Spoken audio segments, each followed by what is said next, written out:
जी अस्सलाम वालेकुम जी। आज वैसे तो बसंत लोग मना रहे हैं, थोड़ा छुट्टी का दिन है, लेकिन हमारे केसेस लगे हुए थे। तो अभी मॉल टाउन कोर्ट से जो है वो एक रिमांड कंटेस्ट किया है 406 और 408 का। और इसमें एक बड़ी इंपॉर्टेंट बात हुई, जब मैं रिसर्च कर रहा था, हमारी टीम में रिसर्च की, तो उसके अंदर 2-3 बातें बड़ी इंपॉर्टेंट आई सामने, जो आज जज साहब के सामने जब रखी तो उन्होंने उस पॉइंट पे हमारे केस को ड्यू डेलिब्रेशन भी दी और बाकायदा उसको एक्नॉलेज किया। जो हमारा पॉइंट था वो बेसिकली 406 और 408 हम रिपीटेडली देखते हैं कि जो क्रिमिनल जस्टिस सिस्टम है, ये जो एजेंसीज़ हैं, पुलिस है या जो भी इसको डील कर रहा होता है, वो प्रोसिक्यूशन जो है वो किसी और ऑफेंस में सिर्फ सिविल लायबिलिटी को पार्टीज़ के ऊपर प्रेशर डालने के लिए, ये रिकवरी ऑफ मनी के लिए they start acting as recovery agents और सिविल कोर्ट के इख्तियारात अपने ऊपर एज्यूम कर लेते हैं और वो 406 और 408 का पर्चा दे देते हैं। हमारे जो केस में जिस बंदे पे पर्चा दिया उसके ऊपर कभी इंटरेस्टमेंट नहीं हुई थी, उसको गुड्स दिए गए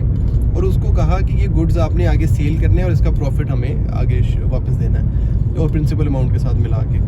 लेकिन उसमें मैंने जैसा कि सामने बात रखी कि सर गुड्स दिए और गुड्स उसने कस्टमर को दिए और कस्टमर को आगे वो रिसीव नहीं हुए। कस्टमर कहता है कि जी हमने पैसे दिए लेकिन गुड्स हमें उसकी एवज में कोई भी किसी किस्म की अमाउंट नहीं मिली।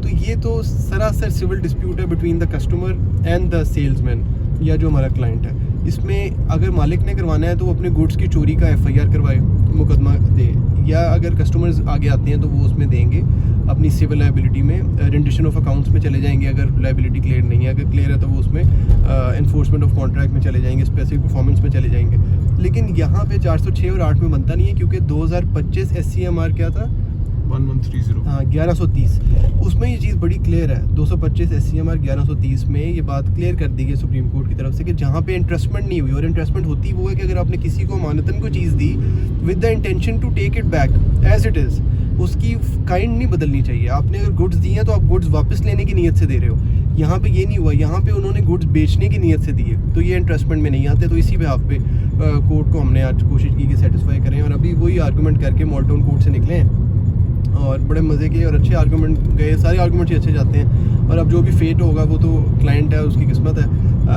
उम्मीद है कि अगर आज जुडिशल हो गया तो साथ ही बेल रख देंगे, ना हुआ तो 1-2 दिन का शायद मज़ीद इसमें हो, क्योंकि हमने जो है वो जैसा आपके सामने अथॉरिटीज़ तो काफ़ी रखी हैं। तो बेसिकली जब भी कभी इस तरह का कोई मामला होता है तो ये बड़ी इंपॉर्टेंट चीज़ होती है। अक्सर आप लोगों के मैसेजेस भी आते हैं, ये जो हमारे मिलने आते हैं वो ये पूछते हैं कि जी हमारा इस तरह था, हम 406 का मुकदमा कराएं। मैं कभी मशवरा नहीं देता कि आप FIR में आप पैसे दे के पुलिस को आप 406 और 8 ऐड तो करवा लेते हो, लेकिन कोर्ट में वो टेस्ट ऑफ लॉ कहीं भी इंग्रेडिएंट्स पूरे नहीं करता इंटरेस्टमेंट के, और आपका इसी स्टेज पे, ट्रायल स्टेज पे आपका जो मुकदमा होता है या वो खारिज हो जाता है, या इसमें एक और जजमेंट में लेके गया हुआ था जिसमें क्वॉशमेंट भी हाई कोर्ट कर देता है। तो इसी मुकदमे में भी मुझे उम्मीद है आगे जाके क्वॉशमेंट होनी है या इसमें जो है वो बरियत की तरफ जाना है। तो ये चीज़ हमें बड़ी सोच समझ के करनी चाहिए, और आज इसी के ऊपर था आर्गूमेंट। मैं सोचा आप जाते हैं और जाके ज़रा पसंद की तैयारी करते हैं। Thank you.